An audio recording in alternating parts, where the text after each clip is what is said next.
Evolution is a term to define only one organism, and that's the self. The self is the universe, the self is the Alpha and Omega, God and infinity. And that's the only thing that evolves, because we are all part of the self. Nothing goes through an evolutionary process alone, or without direct benefit to the whole. So when you begin to think that there's this controlling elite, this controlling hand behind the curtains leading the planet to destruction, when you think the end is near, the apocalypse, Armageddon, and when you think we as a species are doomed, it is not they, it is you that brought this about. And for a very good reason. You are evolving. Stop blaming everybody and everything else. Quit panicking about global tyranny and natural disaster and pay attention. Because the world is telling you something. It's telling you exactly what is wrong with you and how to fix it.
The Earth is believed to have formed 4.6 billion years ago.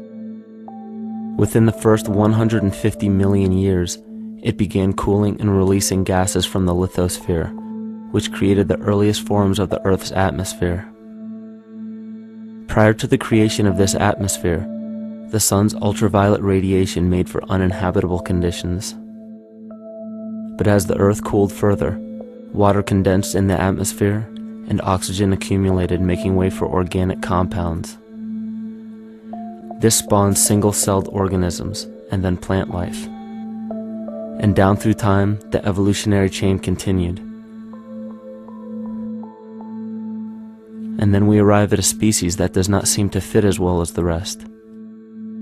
Homo sapiens' gestation period of 9 months mimics the 3.8 billion year evolution of all life on Earth. The human embryo repeats the evolution of all species.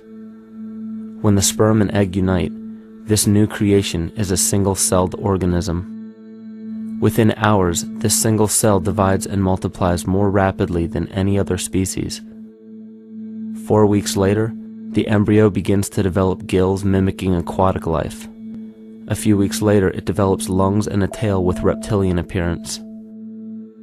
From there, a mammal is recognizable, and then onto a primate form. It then sheds its laguna, which is the embryonic fur, and at last shows the characteristics of a human child. The human body is a community of approximately 50 trillion cells. Everything the body does, the cell does as well. Cells have respiratory and excretory systems. They feed, feel, think, and communicate with other cells. Trillions of cells make up a single organism called the human body, and billions of human bodies help make up the organism we call Earth. The Earth has more similarities with the human anatomy than you may think. Earth has its own electromagnetic generation, just like the human body. Research has found that a direct current of electricity flows through perineural cells found around every nerve in the body. These pathways are called energy meridians and have been used in the practice of acupuncture for at least 2,000 years. Dating even farther back is the notion of dragon paths or ley lines in which many megalithic structures and stone monuments were erected, marking the energy meridians of the Earth. These energy meridians are generated by the resonant frequencies of the Earth, called the Schumann waves. Each planetary body has its own resonant frequencies and is determined by the circumference and diameter as well as the speed of orbit and rotation. The Earth's resonant frequency starts at 7.83 Hz and ends with the 7th harmonic at 43.2 Hz, correlating with the 7 chakras. Ultimately, the greatest discovery of our Earth is its consciousness. A visible attribute of consciousness is an energetic field that governs the shaping of organisms. Morphogenesis is a scientific term to explain this very shaping of tissues, organs, and entire organisms. Consciousness is the creative force of the entire universe. It has been given many names such as God, Yahweh, Krishna, nature, the field, and divinity. The entire universe is in fact a single living, conscious organism with complete awareness of itself. The reason why it may seem difficult to comprehend this is because our understanding is typically limited by our language. When we hear the term conscious organism, we tend to anthropomorphize its definition. By giving it human qualities, we mistakenly look past what an organism truly is in the first place. The definition of an organism is any living thing capable of response to stimuli, reproduction, growth and development, and maintenance of homeostasis as a stable whole. Our universe does all of these things. The consciousness of our universe is responsible for the form and purpose that all matter assumes. The Earth's resonant frequencies are a result of its form. These frequencies are responsible for biological rhythms, such as menstrual and circadian cycles, as well as behavioral and emotional patterns. The frequencies are then picked up by the flora and fauna, which are biological instruments that respond to the wave patterns. The wave patterns resonate in the cranial structure of our head and converge in the center of our brain, which is where we find the pineal gland. The pineal gland is believed in many cultures to be the spiritual third eye responsible for intuition. Descartes called it the seat of the soul where mind and body meet. Each individual cell in our body receives an electromagnetic impulse from our central nervous system. They receive the very same impulse that was disseminated to every biological instrument from the earth. An explanation of our conscious universe has been attempted by religion, science, and philosophy. The neglect of biological nature from any organism causes illness. A divorce from nature, exile from Eden, confounding of tongues. They are all symptoms, not of a biblical God or deity, but the true self. The greatest and only threat to ourselves is a loss of self, the death of our divinity. As we barrel through history with oceans of information, yet barely a drop of wisdom, we have to understand how we lost ourself.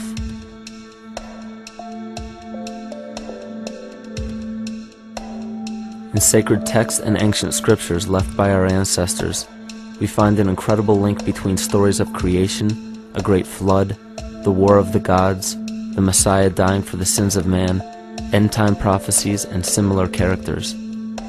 These correlations show up in myths from cultures that supposedly had no contact with one another due to distance in geography and time. The common thread we find that connects all of mythology has its roots in the stars. One of the most revealing accounts is the battle of the gods in heaven and the ensuing flood. In the Bible, Lucifer rivaled the Lord and was defeated and cast down to earth. In the creation myth of the Enuma Elish, we find a similar story of Tiamat being defeated by Marduk and cast down to the abyss of Apsu. In chaos, Tiamat, the mother of them both, Apsu and Tiamat's waters were mingled together, meaning that the chaotic waters of Tiamat were somehow mixed with the sweet waters of Apsu. Apsu was the Sumero-Akkadian god of the abyss beneath the earth. Tiamat, also known as Lucifer, was known as a serpent or dragon and was defeated by Marduk. Marduk was the father of Nebo or Mercury, and Mercury is the same mythological character as the Zoroastrian Mithra, the Egyptian Hermes Anubis, and the Gnostic Hermes Christos. The most recent version of Mercury, however, is the Archangel Michael in the Bible, who defeated Lucifer and sent him to the abyss of the earth, or hell. This story is steeped in astrological significance in the Bible and in many other ancient scriptures. This leads to an event in history that is recorded by many researchers regarding the cosmic upheaval and historic deluge. William Commonus Beaumont states, "The flood immortalizes the collision of a fallen planet, later termed Satan, actually a cometary body with our Earth." Consider what this reveals. He postulates that a planet, later termed Satan, fell to the earth, creating the flood we see recorded in the Bible and other myths. Lucifer, or Tiamat, was a planet known to ancient cultures as the Glistening One, the dragon of chaotic salt waters.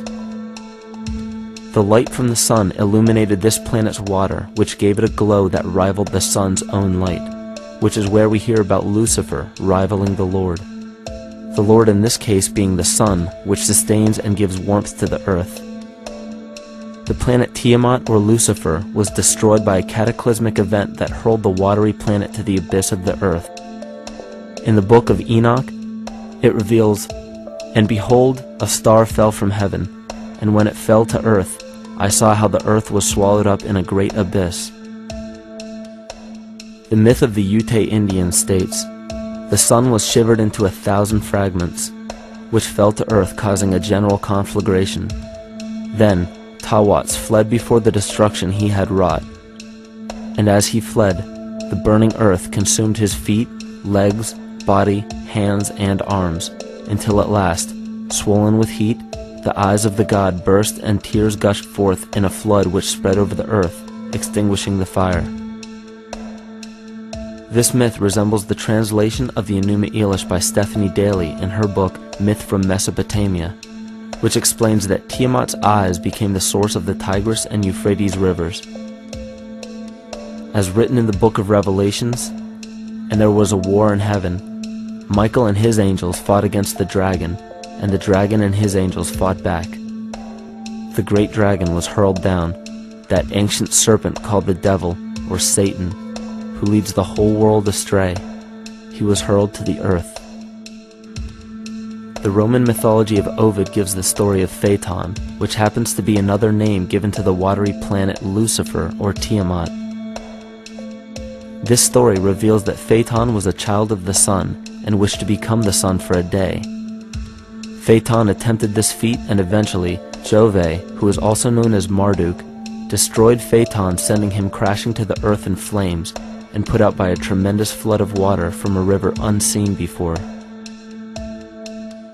The common theme we notice here is that of a saltwater planet, the great dragon, Lucifer, Tiamat, or Phaeton, was defeated and fell to the earth, and now dwells in the abyss known as hell, giving us the outline of the story of Lucifer rising up against the Lord and being defeated and banished to rule the underworld. As we know, however, an outline is but a shell of a story. The inner meaning, the spirit of the myth, comes with a deeper understanding of the essence of each planet, not just the physical planet, but the conscious core, because we know now that the proportions and velocity of a planet gives them their own characteristic frequencies, which govern biological and behavioral patterns. These planets reflect the archetypal psychology of man. In ancient times, probably the most important field of research was the study of the heavens. Galactic bodies and their movement through the sky were known to be symbolic of the inner faculties within human consciousness. Within all organisms, outdated science has only explained the physical world measured by our five senses. Only in esoteric religions, mysticism, and quantum fields of science are we to find any attempt at explaining where thoughts and emotions fit into the sense-perceptible world. We also understand now that humanity is a community of cells within the organism of the Earth. The Earth, therefore, is a higher organism that shapes our form and function. This higher organism and all other planetary bodies are governed by consciousness, just as we individual humans are. Therefore, the Newtonian belief that galactic bodies are nothing more than lifeless forms floating in space is tantamount to claiming that we humans are nothing more than a composite of elements in motion. We know that this is untrue because we feel, we think, and furthermore we see the result of our consciousness creating what we call life. Plato wrote, "This world is indeed a living being, endowed with a soul and intelligence, a single visible living entity containing all other living entities, which by their nature are all related." Furthermore, the cosmos is a single living creature which contains all living creatures within it. And in an article out of the Sufi journal, the author writes, "The world is a living spiritual being." This was understood by the ancient philosophers and the alchemists who referred to the spiritual essence of the world as the anima mundi, the soul of the world. In scriptures, we hear of the claim that angels guide the inner soulful actions of people, or that the gods wield influence over man. Most ancient spiritual and scientific teachings held the belief that the hierarchies of the gods, angels, archangels, archai, all the way down to the cherubim and the seraphim, are the hierarchies within the human psyche. In this way, we must understand that when the whole of ancient myths and sacred scriptures speak of spiritual influence from a higher being, they were speaking of archetypal forces that are inherent within us, not an influence from an external source. This is where we begin to see the relevance of astrology as an ancient form of science that resurfaced in the 19th and 20th centuries under the name of psychology. Friedrich Nietzsche even stated, "As long as you still experience the stars as something above you, you still lack a viewpoint of knowledge." This is astropsychology and maps the inner faculties of the psyche. In pre-Christian times, there were schools known today as the mystery schools or the mystery religions. The messages encoded in the scriptures and ancient archaeology came from adepts of spiritual science. The intent was to teach the initiates the deeper meaning of these myths. What became later termed as Lucifer, Satan, or the devil was representative of the ego which rivals the Lord, the representative of the self. The true self is the epicenter of a person's entire being. It is the total sum of everything that we are. The false ego, on the other hand, is the idea and concept we create about ourselves in the course of our lives, which typically excludes any qualities we don't wish to accept about ourselves. However, humanity has been endowed with the freedom to choose either to obey the true self or to give in to the temptation of the vanity and materialism of the false ego. This is the most notable trait that separates man from animal: our freedom of choice, the choice to follow our concepts and ideals or our natural impulses, the choice to sustain nature or to destroy it. This freedom of choice weighs on the fate of the entire organism that we call humanity. Cancer begins with a group of cells within a community that fail to communicate with the conscious signal of the organism. Those cells begin to grow out of control and spread to other areas of the organism. This very disease is evident in our world today. The cancer upon our earth is the domination of our false ego and our divorce from nature. Collectively, among every human, the cancer upon our earth is the domination of our false ego and our divorce from nature. Collectively, among every human, vanity leads to segregation and competition. Competition leads to fear and greed. Greed leads to deceit and immorality. And immorality is the breeding ground for illness, waging war on our earth. Every act of hatred and destructiveness in our world begins with self-hate and self-destructiveness. And that all begins with a breakdown in communication.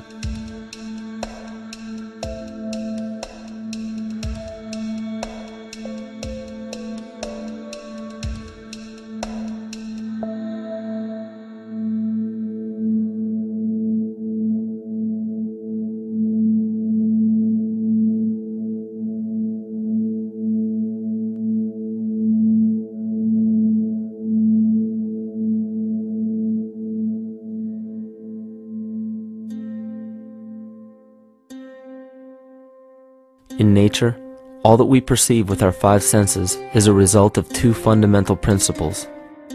Everything in existence is made of a relationship between vibration and matter. Vibration is a masculine creative force countered by matter, which is a feminine receptive force. Thus begins the principle of duality. We see this duality in ancient myths and philosophies, yet only those philosophies and scriptures that were perverted and raped of the original meaning gave the impression that one polarity was good while the other was evil. The original sages, adepts, and shamans taught that both are necessary, and one would not exist without the other. These two important principles come together to form all things in the universe. This is Kymatica. Even language, logos, the communication of any and all things in nature, depends upon this principle. Pete Peterson, in his works Cymatics, The Science of the Future, stated that nature shows examples of Kymatica in everything. This phenomena is found to be one of the prime forces that moves biological evolution along its path. Dan Winter reproduced an experiment to prove that the ancient languages of Hebrew and Sanskrit, when spoken, create a vibratory frequency that moved matter into sacred geometrical patterns. Upon further investigation, Hebrew, Sanskrit, Aramaic, Arabic, and other elder dialects have older roots in a parent language of Gaelic and quite possibly an even earlier origin.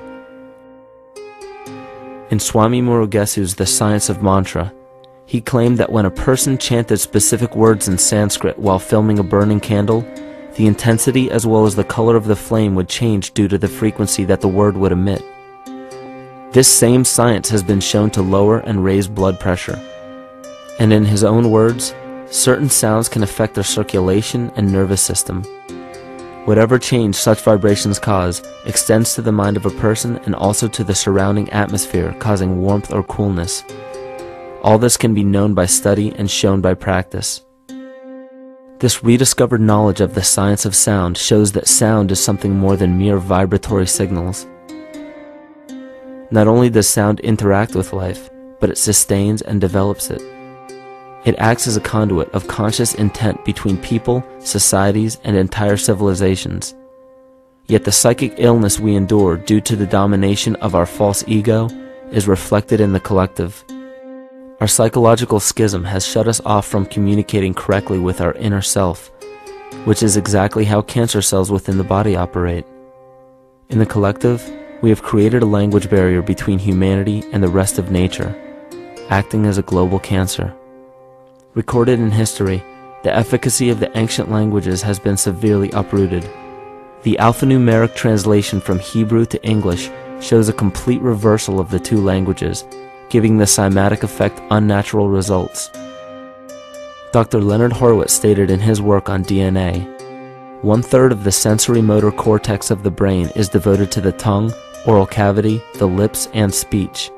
In other words, oral frequency emissions spoken or sung exert powerful control over life, vibrating genes that influence total well-being and even evolution of the species. A degradation of language in this case is shown to affect biology. If something as basic and important as language can be degraded and devalued to such a degree, yet never questioned, what else might we be missing? Think of an aspect of your life that dictates the limits of your freedom. Government and law enforcement, insurance and pharmaceutical companies, taxes, building permits, driver's licenses, and more. There are hundreds if not thousands of stipulations, regulations, and boundaries on our freedom. And out of the ones that were just mentioned, how many have you researched to find out whether they apply to you or not? Let's look at the forms of law that we currently acquiesce to.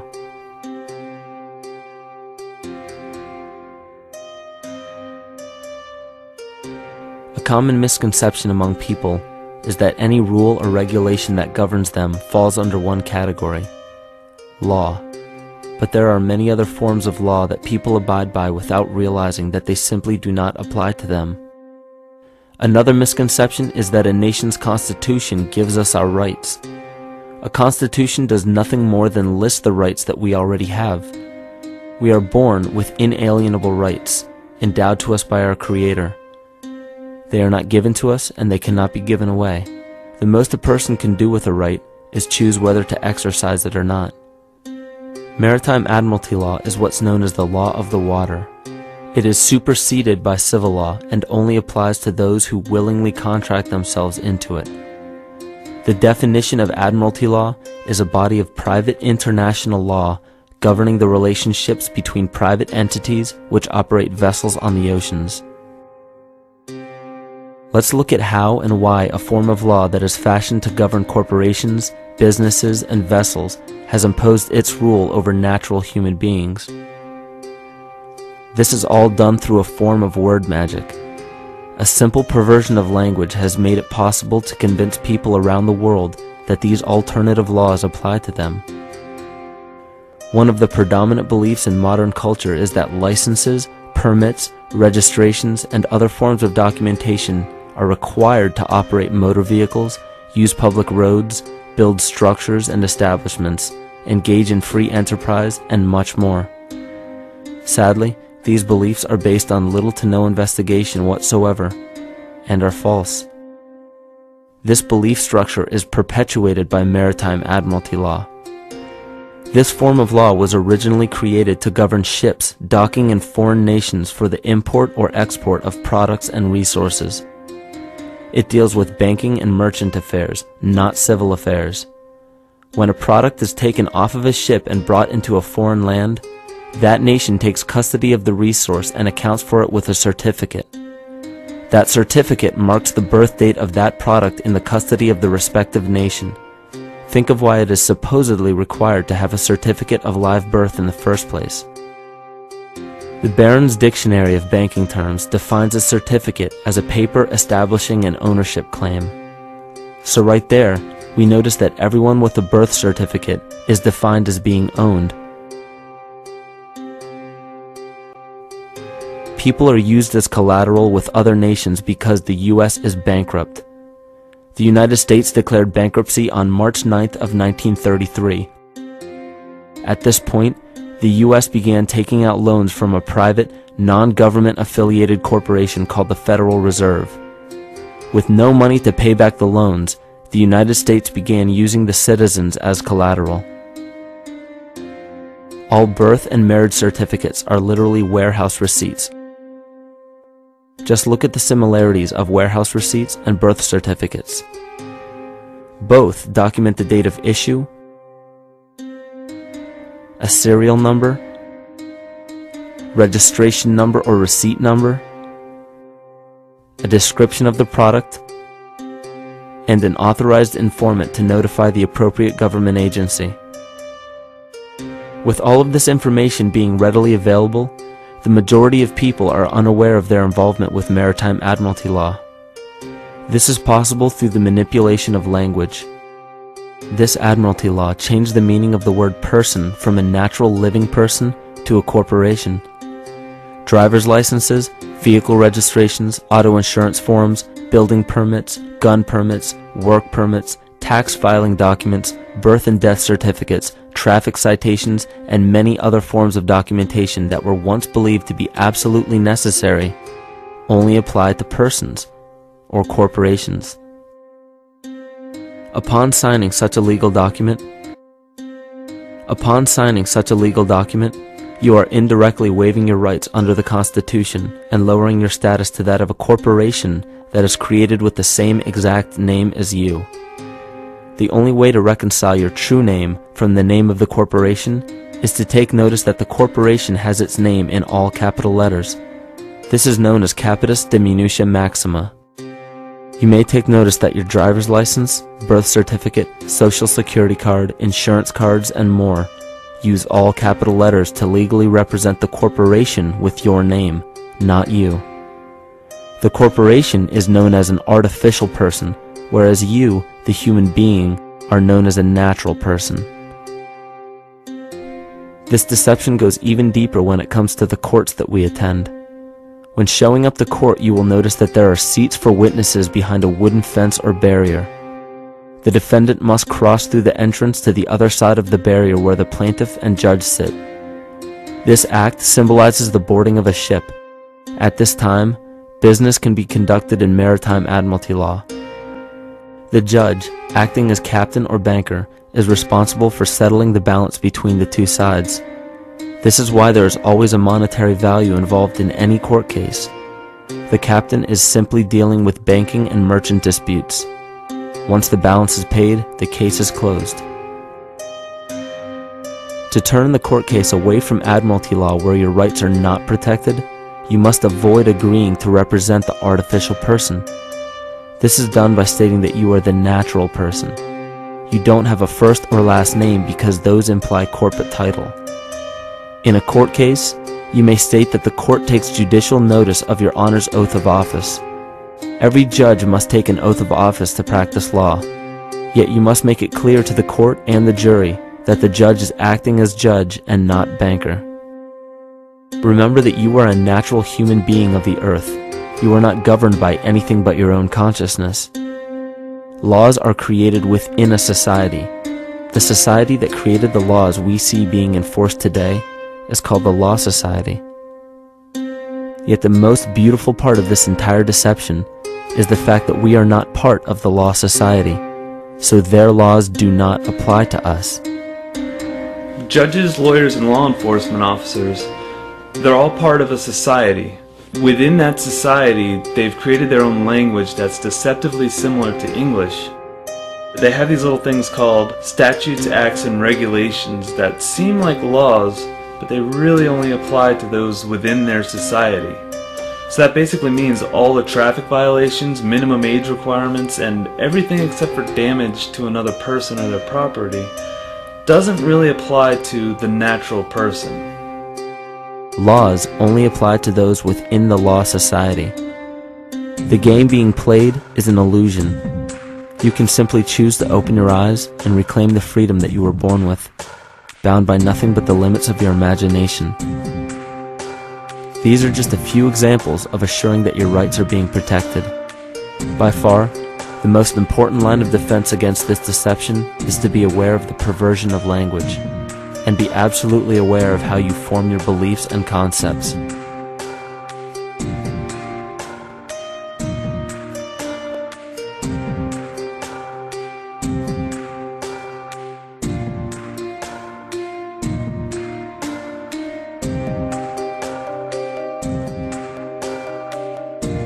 In all forms of the perversion of language, there is a mirror reflection of this in the microcosm of the psyche.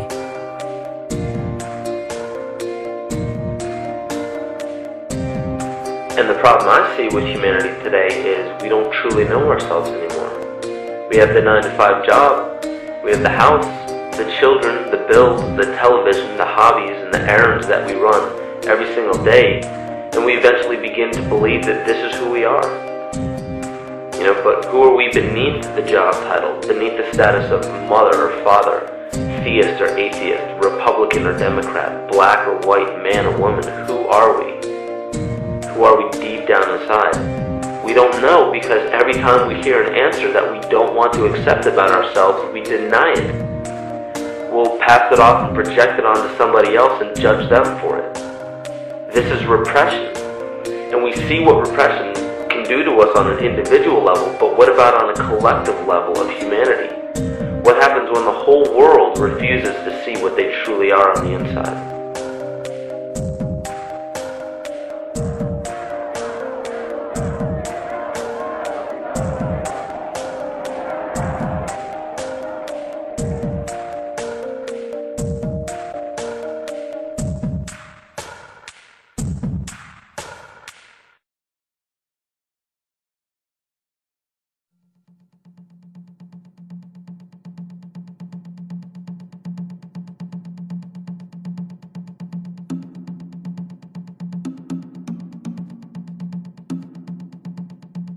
Carl Jung discovered that there is a collective unconscious connected to all humans, meaning that the whole of humanity shares a single mind with one another. This is evident in the world through accounts of shared mythology and symbols, the study of morphic fields, and with the science of kinesiology. This collectivity is a global example of the unconscious mind of the human body, in which trillions of cells share a similar signal. This parasite, called our false ego, requires a continuous flow of sustenance to survive. Food, fuel, and any other form of sustenance is energy. Human consciousness is an electromagnetic field of energy. When this potential energy is utilized, it then releases kinetic energy, which is used to perpetuate the false ego. This scenario occurs in the smallest parasitic organisms, all the way to a collective organism called humanity. A parasite will release chemicals that cause the host to crave the sustenance that the parasite needs to survive. As long as the host is unaware, it will keep feeding the parasite and starving itself. In a similar way, Wilhelm Reich stated that whole societies suffer from a psychosis caused by starving our organic biological impulses. He states that sexual suppression supports the power of the church, which has sunk very deep roots into the exploited masses by means of sexual anxiety and guilt. It engenders timidity towards authority and binds children to their parents. This results in adult subservience to state authority and to capitalistic exploitation. It paralyzes the intellectual critical powers of the oppressed masses because it consumes the greater part of biological energy. Finally, it paralyzes the resolute development of creative forces and renders impossible the achievement of all aspirations for human freedom. In this way, the prevailing economic system, in which single individuals can easily rule entire masses, becomes rooted in the psychic structures of the oppressed themselves.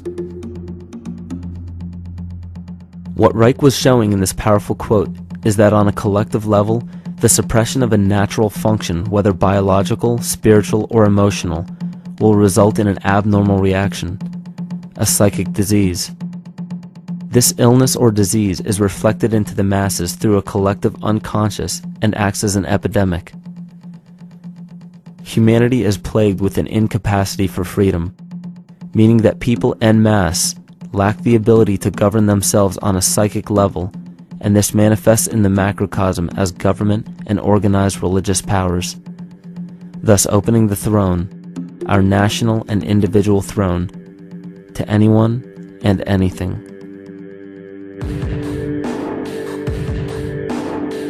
Enter the infamous rulers of the earth, the patriarchs of civilization, political, social, economic, and spiritual dictatorship, psychic tyranny.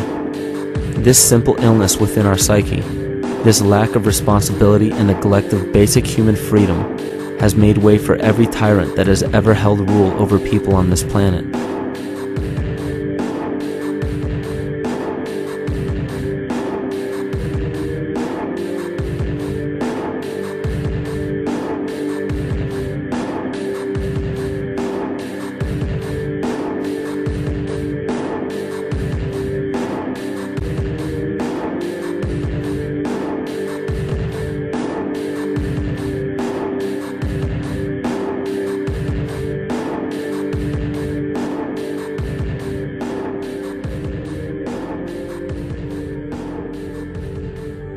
But these oppressive tyrants that are demonized by the masses are no different than us. In fact, they are one with us. In the book The Prophet by Khalil Gibran, he poetically states, "I say, as the holy and the righteous cannot rise beyond the highest which is in each of you, so the wicked and the weak cannot fall lower than the lowest which is in you also." Every one of us has the capability to commit the most horrifying sin or show the most beautiful compassion to our fellow man. This is the very definition of an illness within the psyche and soul of man.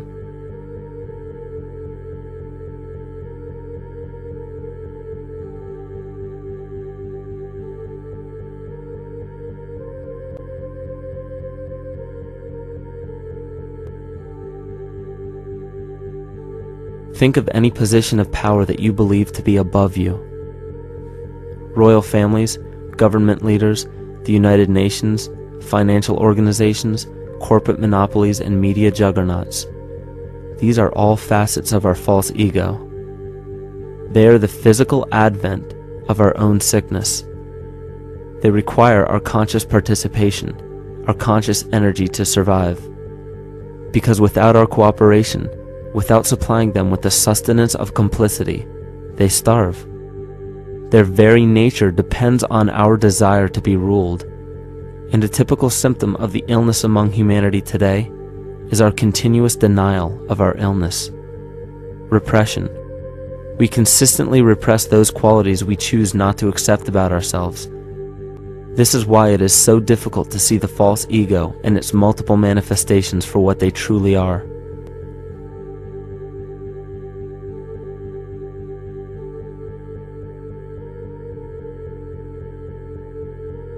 This is the very nature of the false ego. It acts as a red herring to distract us from the freedom we truly have. For this psychic parasite to survive, it must supply us with a chemical that will cause us to remain dependent upon it. In this case, the sustenance is our conscious energy. And in order for us to feed it to the parasite, the chemical of fear causes humanity to crave protection and defense.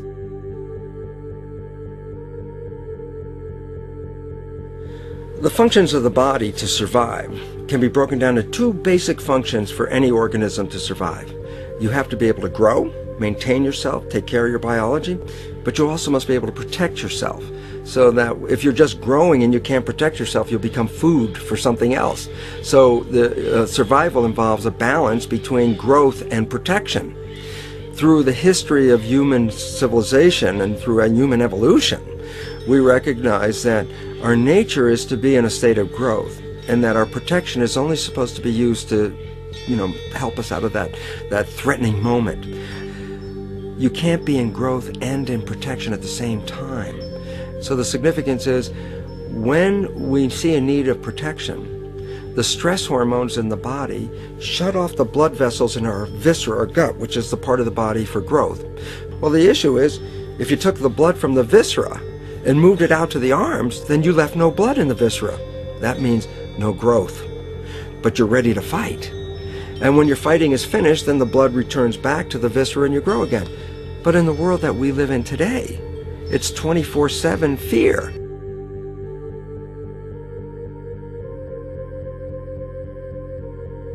So we have a continuous dripping of that stress hormone into the body. It's just dripping all the time, getting us ready to run or fight or flight at any moment at the drop of a hat. We're ready to go because we're on guard. Well, the problem is, what does that mean about your allocation of energy? And it says, we're spending most of our energy in protection. You cannot survive if you're in protection all the time.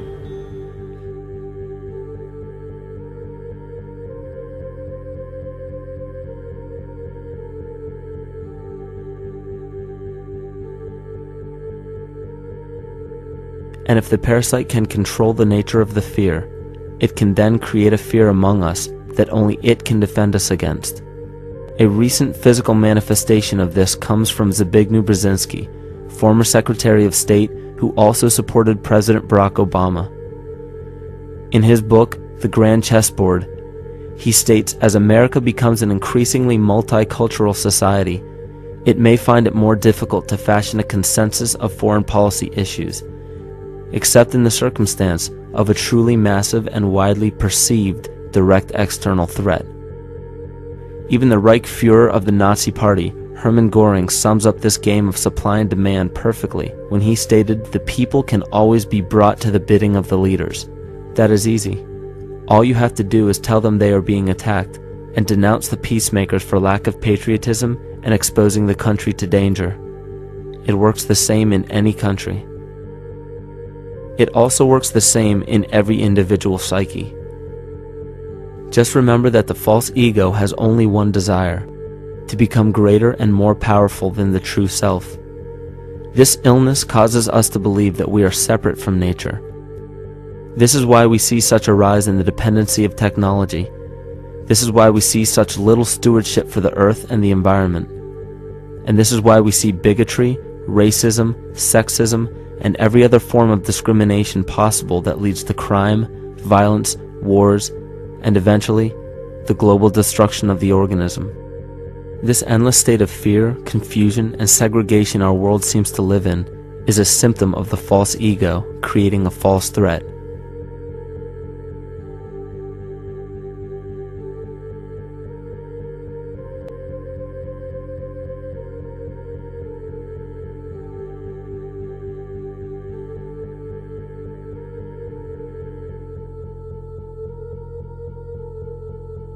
many of the United States presidents have blood relations with each other. The Bush lineage has blood ties to a great number of former presidents. George Washington, Millard Fillmore, Franklin Pierce, Abraham Lincoln, Ulysses Grant, Rutherford Hayes, James Garfield, Grover Cleveland, Teddy Roosevelt, William Taft, Calvin Coolidge, Herbert Hoover, Franklin Roosevelt, Richard Nixon, and Gerald Ford. Michael Tessarion points out in his work that Bush is closely related to every European monarch on and off the throne, and has kinship with every member of Britain's royal family. Bush's family tree can be documented as far back as the early 15th century.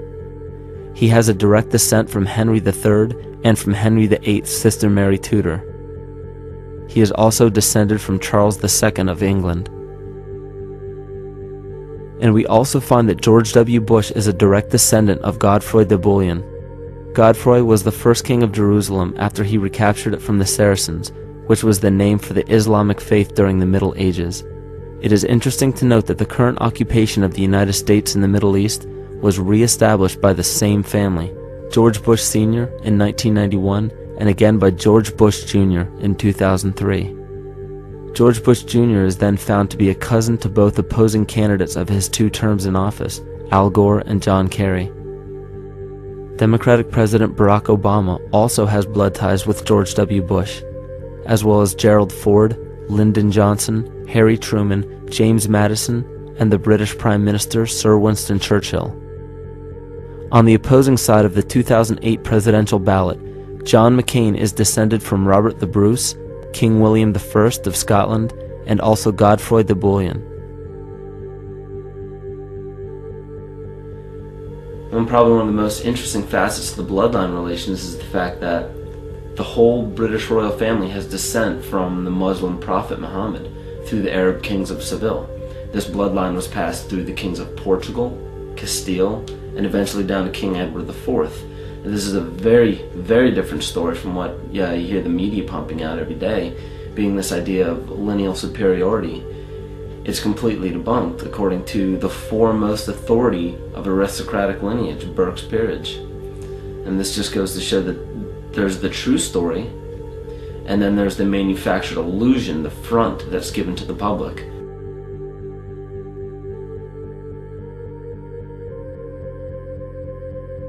These blood ties go on and are documented thoroughly through literature such as Burke's Peerage and other comparable books.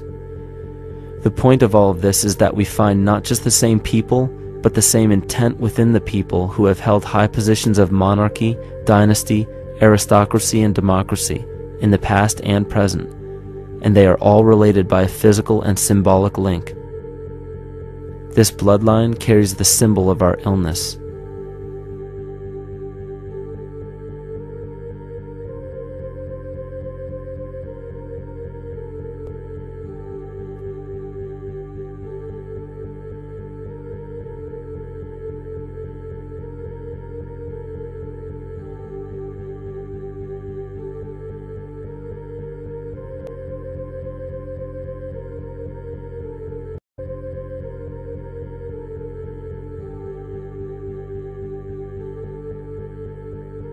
The symptoms of our psycho-spiritual illness are the wars, terrorist attacks, artificial or man-made disasters, and leader figures.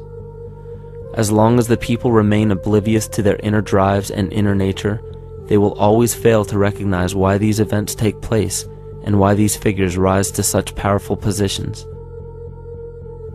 The reason why we have failed for thousands of years to conquer these archetypal rulers permanently is because for thousands of years we have been fighting the symptoms of an illness and not the root cause. For every corrupt government that falls at the hands of a revolutionary, oppressed people, 2 more will rise in its place every time, because the root cause of a corrupt government does not exist in the individual leading that government. It exists within the psyche of every individual, because an unaware host to a deadly parasite will do anything to avoid accepting his own incapacity for freedom.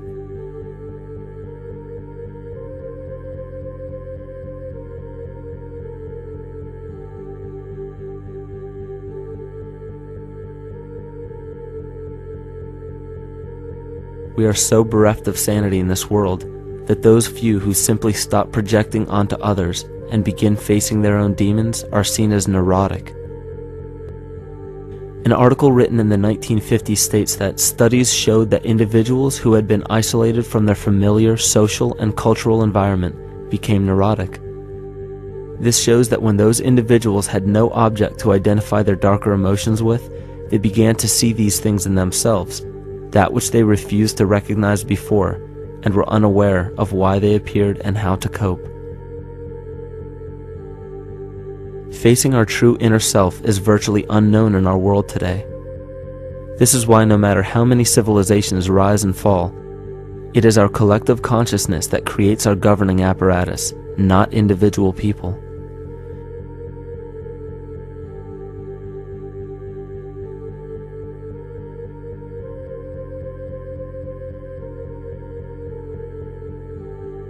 And after countless attempts, you would imagine that people would realize that a physical retaliation may not be the solution.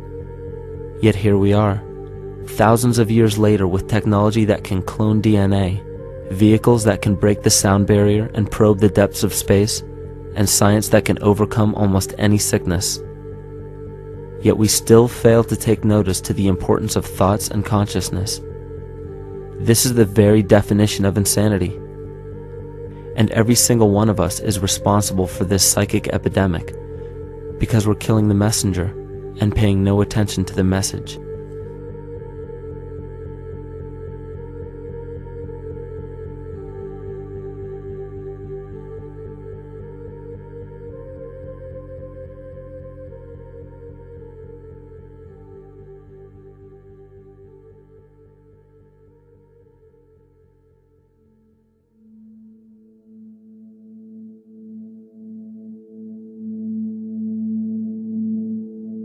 During the 1990s, 3 Nobel laureates in medicine advanced research that revealed the primary function of DNA lies not in protein synthesis as widely believed for the past century, but in electromagnetic energy reception and transmission. Less than 3% of DNA's function involves protein manufacture. More than 90% functions in the realm of bioacoustic and bioelectric signaling. So why is it important to know that DNA functions in bioelectric signaling? HeartMath Institute has discovered the heart and brain maintain a continuous two-way dialogue, each influencing the other's functioning. Although it is not well known, the heart sends far more information to the brain than the brain sends to the heart, and the signals the heart sends to the brain can influence perception, emotional processing, and higher cognitive functions. The heart also generates the strongest rhythmic electromagnetic field in the body, and this actually can be measured in the brainwaves of people around us. We are quite literally an electromagnetic expression of our highest cognitive function. The behavior of electromagnetism is evident throughout the world as dualism. All matter contains a negative and positive charge, which means organisms are built upon this foundation. The natural homeostasis of any organism is a balance of both polarities. Furthermore, research on emotional energetics shows that the heart's field is a carrier of emotional information and a mediator of bioelectromagnetic communication within and outside the body. Research shows our heart's field changes distinctly as we experience different emotions. It is registered in people's brains around us and apparently is capable of affecting cells, water, and DNA studied in vitro. Fear. The chemical supplied by a collective parasite creates a distinct bioelectric signal given off by the host. This signal is disseminated to the organisms within our community and will grow outward through the entire organism unless it is counterbalanced by an opposing force. Dr. Fritz Alan Popp discovered that the cells in our body communicate through biophotons, which are tiny particles of light that are single units of an electromagnetic field. This communication system within our body also exists between people in what's known as morphic resonance. This was known by the shamans, sages, and adepts of antiquity. These teachings were commonplace in prehistoric cultures. It wasn't by sheer chance that artistic expression and rituals were the cornerstone of every ancient civilization. Art was used as a personal method to exercise the shadow content of the psyche and introduce it to the conscious mind. This was very literally viewed as psychic therapy. Ritual was based around astrological dates. As we've learned, the study of the stars and planets reflect our own astropsychology. The shamans would perform rituals on astrological dates that would correlate with a circadian rhythm or a psychological cycle. These rituals kept the human participants aware of their inner self and prevented the repression of psychological content. As long as people were facing their inner demons and accepting them as their own, they were not collectively projecting them into the physical world. If you bring forth what is within you, what you bring forth will save you. If you do not bring forth what is within you, what you do not bring forth will destroy you.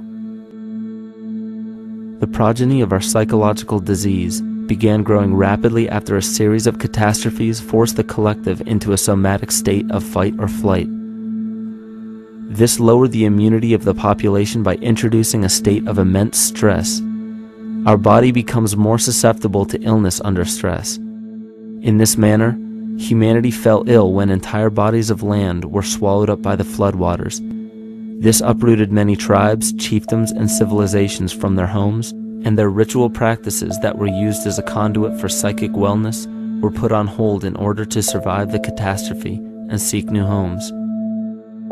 The shamans were spread to many new areas of the world. This information has been suppressed. We are made to believe that advanced civilizations such as ancient Egypt and the Mayans of Mesoamerica came about with no prior rudimentary remnants or evidence of evolving intellectual artifacts to bring them to their peak. We are meant to believe that their incredible knowledge of mathematics, astrology, agriculture, economy, polity, and architecture came out of nowhere. This leads many researchers today to the understanding that the origins of these civilizations have been suppressed. Not surprisingly, the force that has guided the suppression of this knowledge comes from the exact bloodline of the political and religious leaders stated previously. These are some of the notable book burnings and suppression of important texts in our history.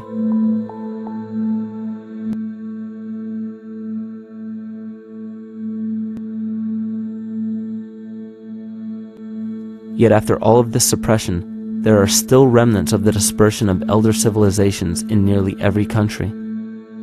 There is tremendous evidence of ancient cultures visiting North America long before the conventional belief of European colonization. Barry Fell states in his book America BC, there are ancient inscriptions now being reported from nearly all parts of the United States, Canada, and Latin America, written in various European and Mediterranean languages in alphabets that date from 2,500 years ago. William Commonus Beaumont wrote, "The Toltec and Maya civilizations never originated on American soil, but appeared there full-blown, with a well-defined art and system of hieroglyphic writing which possesses affinities with Egyptian. It is found that there are thousands of prehistoric sites across New England and several other northern states showing inscriptions, carvings, and mounds created by Druidic mariners as far back as 800 BC. To suppress this information further, it was not only imperative for the bloodline to burn the documented texts containing true historical information, but to wipe out the cultures that derived from these ancient shamans. The most devastating genocide ever endured was and still is the annihilation of shamanic tribes. We've lost our traditional roots and don't know about ritual. The dragon dances and the ghost dances of the Native American Indians, what do you think that was all about? All the shamans of the world, when they do their rituals, they're doing that. Their work, harmonically through dances, is to strengthen the immune system of the earth. But they've been all murdered. So that was why in the 17th century, exactly the same period I'm talking about, there was an all-out agenda that when you come across indigenous people, you annihilate them. Columbus was sent on his expedition along with agents of the crown to disrupt the lives of the natives and seize mineral resources. He visited every island in the Caribbean, depleting the gold and taking as many slaves of the native Taino tribe as possible. 5 million natives were murdered within 3 years, according to Leah Trabeck. Within 15 years, the Arawak tribe of 250,000 was completely wiped out. The population of the United States prior to European contact was greater than 12 million. 4 centuries later, the count was reduced by 95% to 237,000. From 1494 to 1508, over 3 million people had perished from war, slavery, and the mines. Who in future generations will believe this? I myself, writing this as a knowledgeable eyewitness, can hardly believe it. My eyes have seen these acts so foreign to human nature, and now I tremble as I write. Another agent of the false ego bloodline was Hernando Cortés, who decimated the Aztec tribe and plundered their mineral resources. This again was the case through Cortés's second cousin, Francisco Pizarro, who conquered the Incan Empire in Peru. These atrocities are seen throughout Africa, New Zealand, New Guinea, East Timor, and are still seen today in Canada. This was a deliberate attempt to bury any surviving remnants of the ancient world and our true history. It is a naive mistake, however, to categorize and blame everything and everyone involved with politics or religion for this suppression of knowledge. It is only natural for people to crave spiritual understanding when there are so many manufactured missing links and perversions in the spiritual text today. And due to this void of spiritual wisdom, honest and moral people who are simply trying to understand their place in this world become the prime consumer market for those who wish to exploit this vulnerability. To have enough power to run our own lives, basically. If we look at the New Age movement, for instance, which is another kind of trap in all of this, where people might end up actually. They're looking for something so bad that they're taking all these things that are handed to us or to them, but it's not really based on any real understanding. It's still kind of coming from a religious type of perspective. People are genuinely seeking something new. They're genuinely seeking a new type of spirituality, or to better themselves, or to change something, but this is being hijacked, and what they actually do is that they lead you into another type of group mentality or New Age religion, whatever it is, and people still are not able to kind of really break free from that and follow their own journey or their own path, which I think is very important in all of this.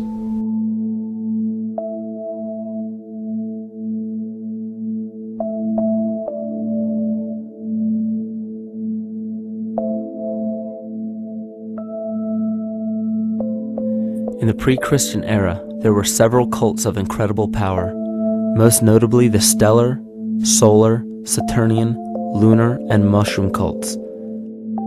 It is simple to see that worshippers of the lunar goddess comprised of the lunar cult. The worship of sun gods were indicative of the solar cults. The Saturnian cult, which consisted of Phoenicians and Canaanites, worshipped El or Eli. The biblical exodus of the Hebrews from Egypt showed that they entered Canaan and merged the lunar cult of Isis, the solar cult of Ra, and the Saturnian cult of El to form Isis, Ra, El, Israel. The old Israelitish cult and mythology, the Yahweh worship, the patriarchal legends, the sojourn in Egypt, and so on, are rooted in the religion of the sacred fungus, developed from the underlying fertility philosophy of the ancient Near East. The Jewish mitre, Muslim turbans, and military berets are derivations of the symbol of the mushroom cult. One of the first and most prominent, however, was the stellar cult, and a number of these ancient cults were created for shamanic purposes and earthly stewardship, yet some were taken over with different intentions. Just as you would imagine in any establishment of power, smaller cults formed within the main cults to worship individual deities. The cult of Mithras and the cult of Dionysus are two examples. You still today can see the Mithraic or Phrygian cap on the symbol of the seated Liberty dollar, the coat of arms of many countries, the reverse side of the flag of Paraguay, the seal of the United States Senate, and even involved in the solar cult holiday that we now call Christmas. In the cult of Dionysus, many festivals were celebrated, such as the Greater Dionysia, celebrated in Athens around the spring equinox. The foremost event in this festival was the Thymelic contest, in which poets, musicians, and entertainers performed in an open-air theater. Musicians did not have to pay taxes, and members of the Artists Guild did not have to participate in military affairs. The cult of Dionysus is still alive to this day as the entertainment industry.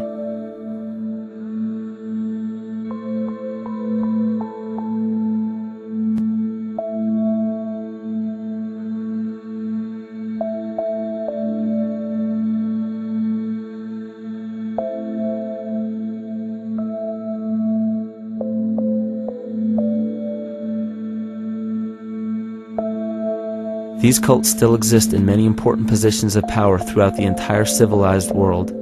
Yet the most important function of these groups is to manufacture the consent and complicity of the people. The conscious mind is the creative mind. It's the one that has your personal identity into it. It does the real thinking.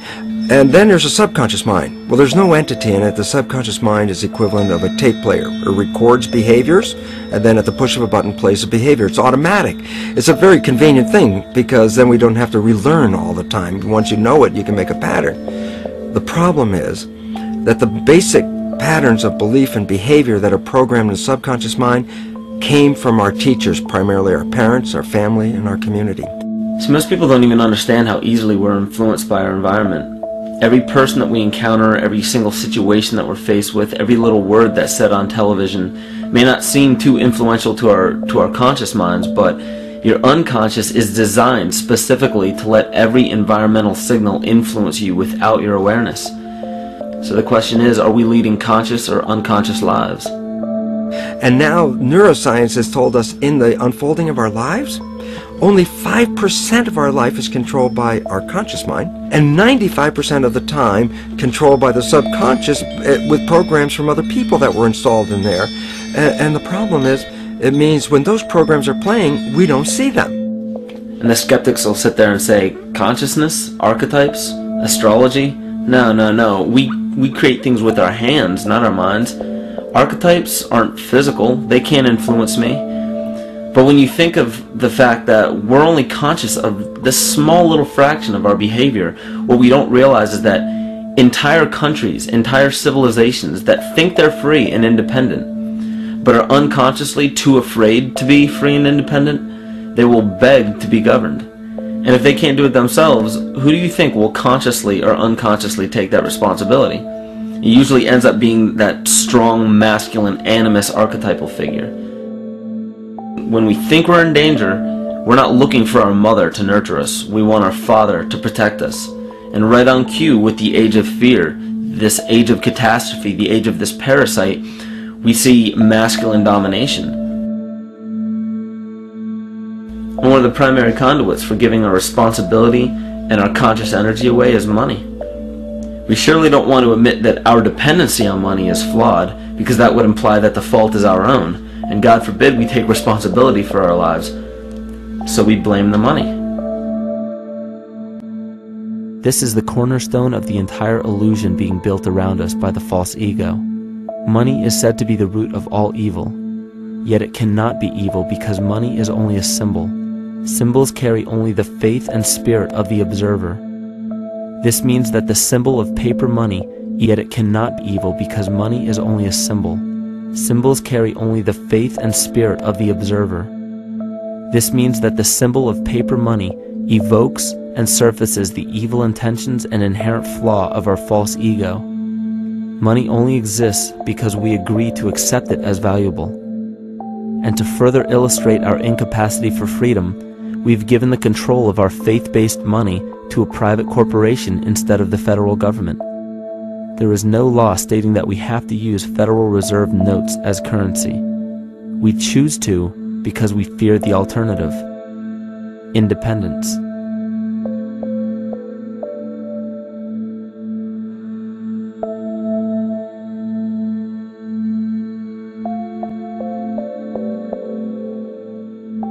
But it's not even really about money, it's about energy, because money is simply this material thing that allows billions of people to crave just one thing and put their energy into the same thing. It's not the plasma TV or the house or the lifestyle or the job or the significant other or the status that we're really after, because we know that we're empty. These people feel sadness and loneliness and void just like anybody else, and they either want to fill that void with materialism because they think that that'll make them feel better, or they want to sedate the void feeling with material possessions. So it all comes back to this feeling of having to put our dependency into an external source, something that we have absolutely no control over. What we're seeing right now is with all the competition of each other destroying each other, wars, competing for material existence, raping the planet and tearing it apart to get some pieces of it to hold in your hands and say you won the game. Every one of those moves is destructive not just of the planet but of human civilization, because human civilization will thrive with cooperation and will die with competition. And if you operate from these truths, then you end up with the extinction that lies before us. You see, we all have demons, so to speak. We all have inner demons in our lives, but we expect to see devilish monsters or dark apparitions when you think of a demon, kind of like what you'd see in the cinema. But our demons are really the people in our everyday lives, the people that we argue with, the people that we envy or hate, the ones we physically or emotionally harm in some way, shape, or form. And it's not because we envy or hate qualities in these specific people as much as we hate the fact that they remind us of ourselves. They reflect qualities about ourselves that we wish we had more of, or that we wish we didn't have at all. So what do? We alleviate that pain not by fixing or fighting our own demons, but by harming the people that remind us of our demons, by harming the people that remind us of the things that we don't like about ourselves. And when we become frustrated that we're not in control of our emotions because we don't really know what's affecting our emotions, we take it out on others. We take it out on absolutely anything else that can show us or act as a catalyst for our hatred. And so we do the same thing to animals. Animals are perfect because they can't defend themselves. And it's a perfect catalyst for our inner aggression, our confusion, our hatred. Just take it out on something absolutely helpless. Just imagine how unconscious a person has to be of his or her actions to torture or mutilate or brutalize any living thing.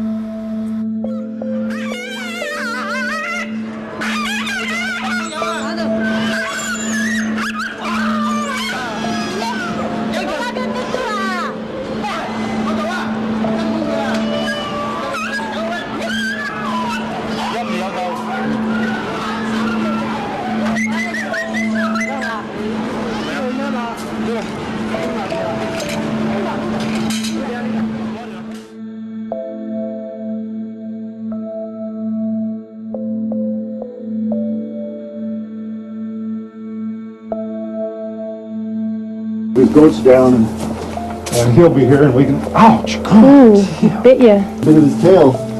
Is that common with your kids, maybe? He's a big guy. That's a real. Think of the lack of compassion you must have towards life in general to be able to feel no semblance of sympathy towards entire populations, let alone just individuals or individual animals, entire populations of species that are bred specifically for the purpose of commodity. But I'll tell you what's even more dangerous is not so much the people carrying out this cruelty, because that's already been established. That form of hatred and cruelty has already been established and it's already known. What I'm really worried about is the people who are against inhumanity, the people who are against animal cruelty and feel self-righteous enough to think that it's justified to inflict harm or even wish harm on these people. Because those are the people who take unconscious cruel behavior to a whole new level of conscious cruel behavior that's perfectly acceptable in their minds, because they feel that it's their job to bring other people to justice, like they're an authority figure of some sort. Those are the people who will have a much harder time figuring out why they harbor so much inner hatred and resentment. They don't seem to realize that it's just another form of the same exact hatred. So to keep from facing our inner demons consistently, what do? When we begin to realize, hey, wait a minute, maybe it's not alright to inflict harm on any other living thing, then the ego has to come up with a more esoteric form of cruelty to trick us into displaying the same form of self-hatred, the same indignant attitude, but just in another way and towards another group of people. But the emptiness will always find a way back in, and people will always start to feel restless again, no matter how many times they transfer blame to yet another person or yet another group. We need chaos in our lives. We crave destruction. We beg for catastrophe.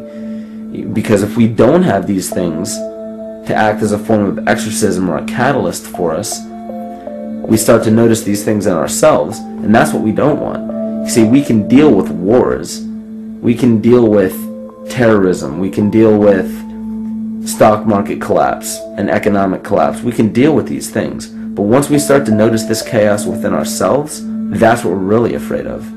We'll take 1,000,000 September 11ths over one moment of true insight towards our self-hate.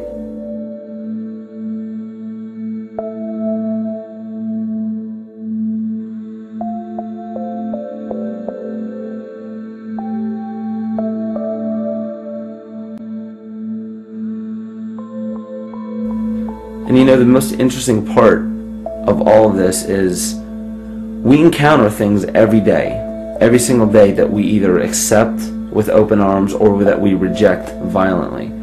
The interesting part is not really what we're accepting or rejecting as much as what it is inside us that makes us feel compelled to a certain thing or repelled from a certain thing. There's this fundamental dual behavior of muscular strength or weakness, attraction or repulsion.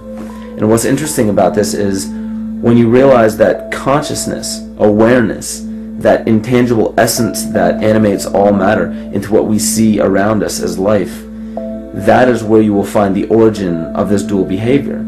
It's been explained as the inhalation and exhalation of Brahma, the contraction and the expansion of Ahriman and Lucifer in an anthroposophical setting, the active and the passive qualities in electricity, the masculine and feminine qualities, yin and yang, existence and nothingness.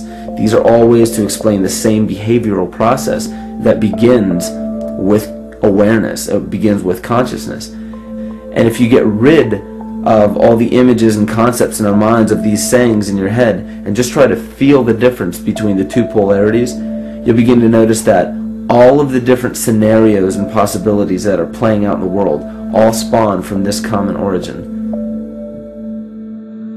You'll have 1,000,000 people telling you why the Bible is supposedly the Word of God and that you should follow it word for word. And then you'll have another 1,000,000 claiming that it's a form of mind control and not to believe any of it. Everybody will tell you to beware of this or watch out for that. This is good information, this is bad information. And I just have to wonder, what makes anyone an authority figure enough to say that something is true or false? And why are you denying or accepting anything based on the suggestion of another person? Why aren't you making that decision for yourself? Information is information. There's no such thing as good or bad information. It's all what you do with it. I say let everything be your Bible. Give every piece of information, every person, every event or scenario or situation an honest and open mind. Because then it's your responsibility to respond to it in the way that you choose. Not following the herd, not following convention, it's your responsibility. And that's the point when, no matter how many people tell you you're wrong or right, you're not dependent upon their approval. If we at least question our own actions, question our own thought process, and make a conscious decision to what we feel is right every single day, that's what I believe to be divinity. That's true shamanism. And that, to me, is what it really feels like to be alive.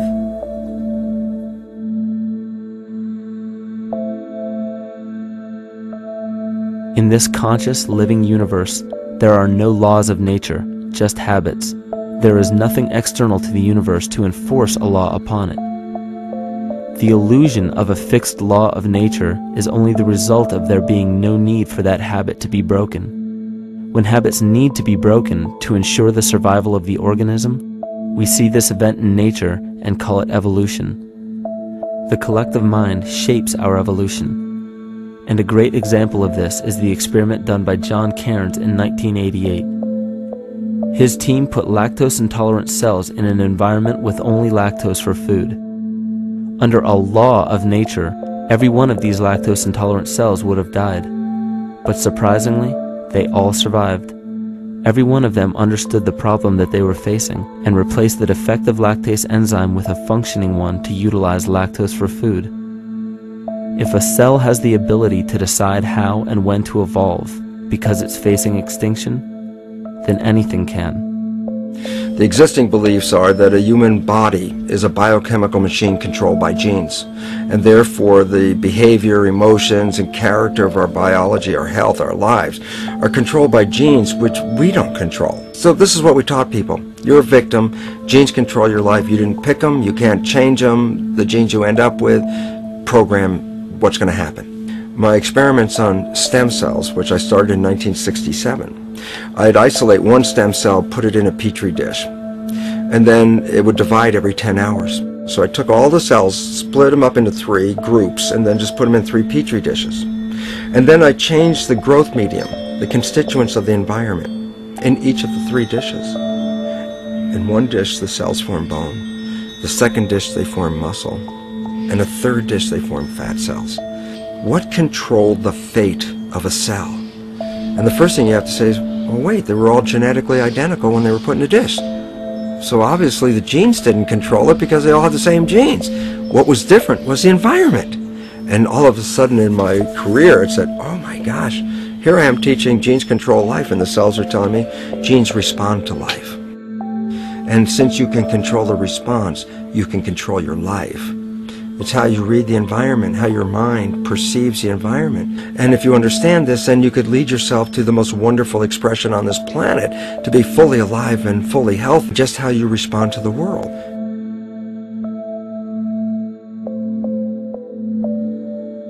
In the face of financial collapse across the world, political and religious wars raging tirelessly, and an ever-growing feeling of being lost and void of meaning, there is a great amount of energy being pushed to the surface of the collective mind. Evolution does not come about gradually. It happens in spurts and fits, and comes about due to a tremendous need for the organism to survive.